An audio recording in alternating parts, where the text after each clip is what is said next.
Mela, Monza the day after, illum kummenti naqrżiet, tranquilli naqrżiet, luċidi u naqrżiet kalma fuq dik li ormai hija l-iktar rebħa famuża li kellna f'dan l-istaġun ir-rebħa ta' Daniel Ricciardo u l-McLaren għall-ewwel darba wara 9 snin il-karozzi oranġo issa jagħtu trionf fil-marka McLaren fil-Formula 1. Qabel xejn nixtieq ukoll nibda billi ngħid grazzi lil dawk il-ħafna fid-diversi chats u forums illi ninsab fihom illi ħadu wkoll il-ħin biex il-bieraħ jgħidu li grazzi, jgħidu li proset anzi ta' rebħa miksuba mit-tim tal-McLaren.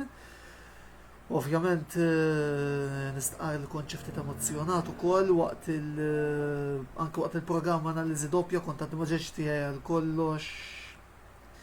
Ifhem dan kien mument li l-partitari tal-McLaren konna ilna nistennew wara dik id-dbatija, dik is-sofferenza, dik il-polemiċi ta' żmien Bullier, ta' żmien il-Honda, meta ġejna mwedijin mod u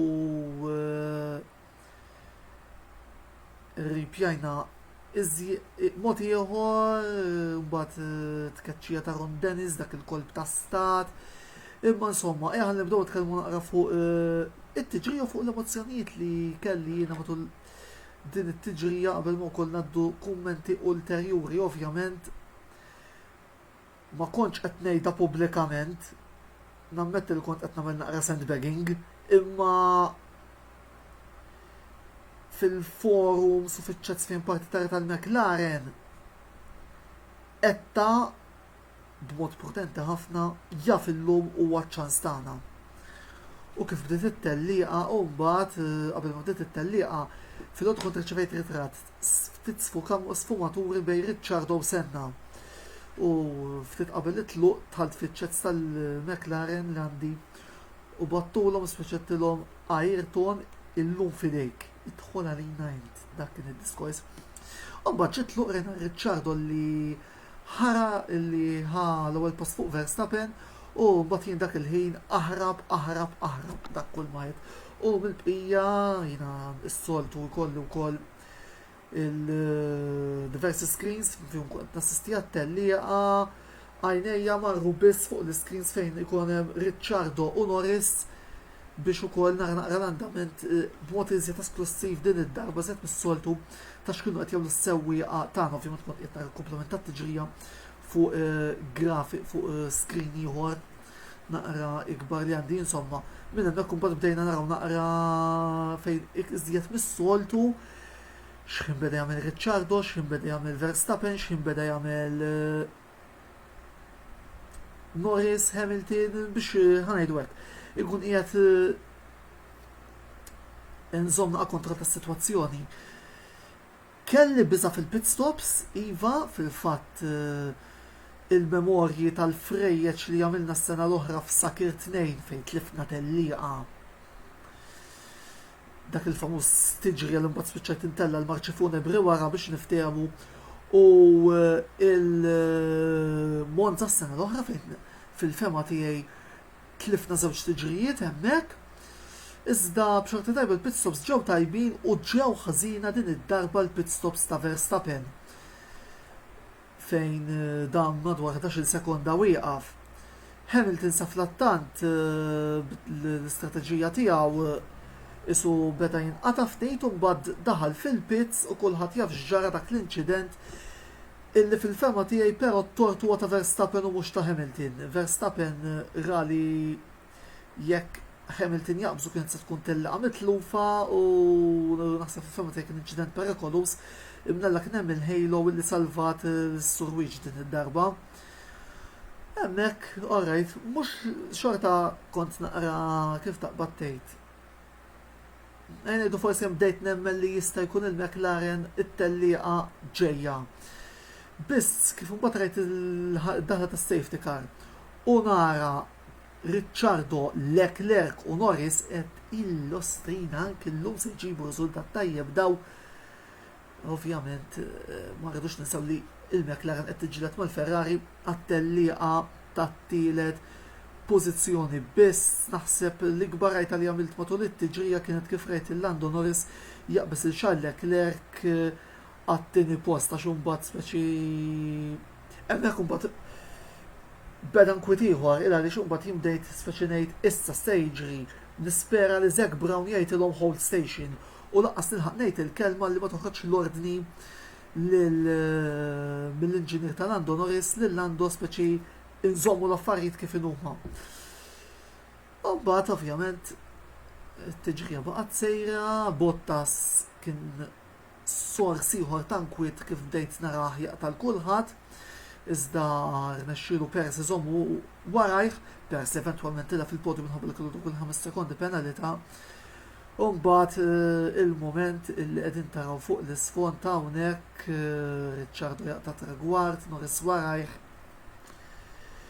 Nistqar li dak il-ħin kont għadni taħt ta' xokk, l-unika ħaġa li għamilt voice message ċertu punt liberatorju l-ċets li għandi u mussa niddejjaq ngħidha emozjonajt ruħi għaliex anke qabżet li dam speċi mhux tal-li rbaħna tal-li ġibna doppjetta u ġibnija għandhom a casa loro.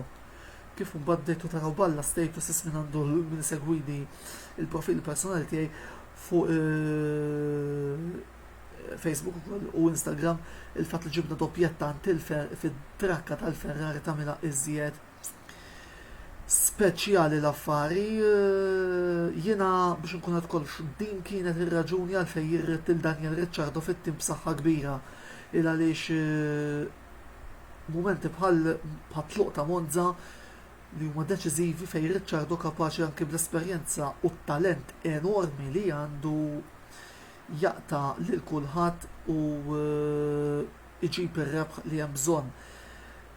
Kummenzer fuq Lando Norris nifhem li forsi kien ftit iddiżappuntat li ma setax jiċċallenġja lil Ricciardo ma Lando serraħ rasek illi il-mument li naraw lilek tirbaħ jasal ukoll. Mill-bqija ħanajdu hekk kien sewa xiraq li jitla Zac Brown biex jirbaħ jitla jirċiev it-tazza tal-kostrutturi għaliex wara kollox u il-kap u il-mexxej imma issa nistenna li it-tellieqa li jmiss li nirbħu għax nemmen li s-ser nirbħu żjed liela jekk mhux dis-sena fil-futur qarib, ovvjament nisperaw li naqtaw ukoll ir-regolamenti l-ġodda tal-2022. Nemmen li t-tellieqa li jmissna nirbħu ikun Andreas Seidel id-deputat mexxej illi jitla ukoll biex jirċiev it-tazza tar-rebbieħ għaliex fl-opinjoni tiegħi biex anke nuża terminu tal-futbol it-triade li qed tmexxi l-McLaren lejn dawn is-suċċessi kollha hija komposta minn Zac Brown il-mexxej, Andreas Seidel id-deputat mexxej u wkoll il-direttur tekniku James Key illi naf li qed jagħmel ħafna u ħafna xogħol biex illum il-McLaren wasalna s'hawnhekk.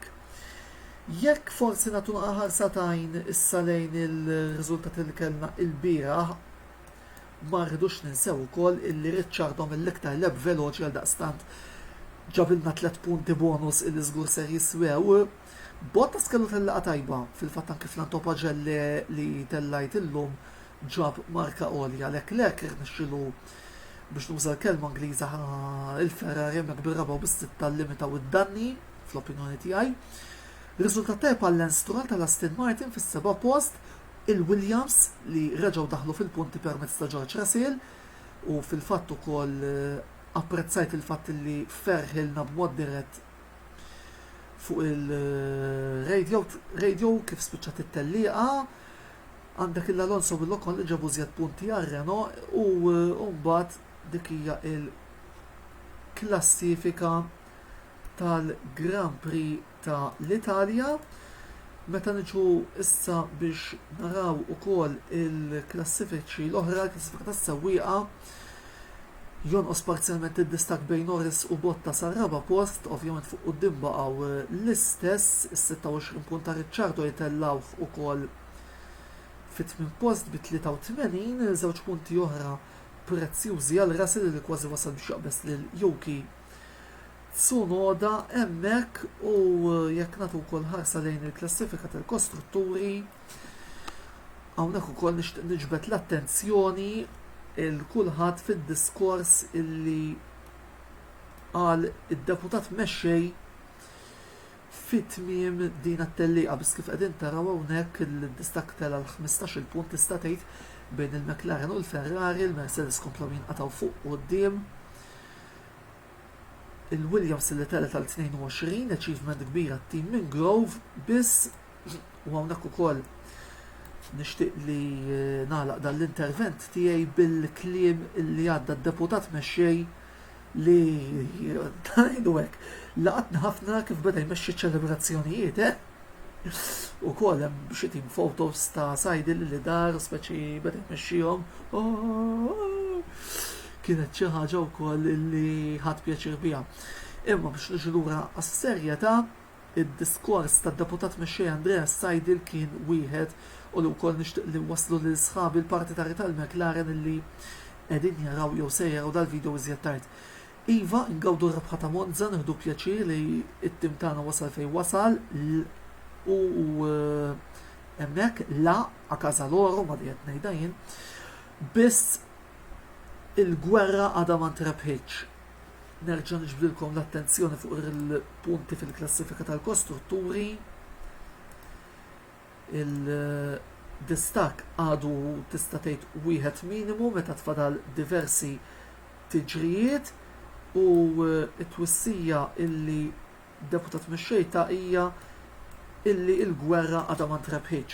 Jiena nemmen b'ċertezza illi il-battalja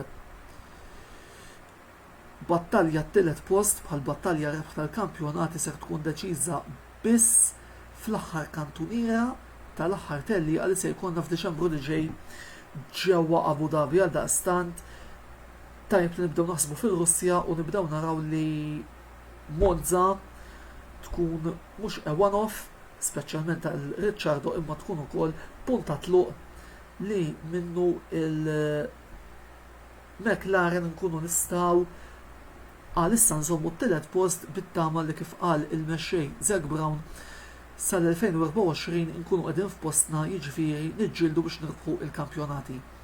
Jiena lissa se naqaf hawnhekk.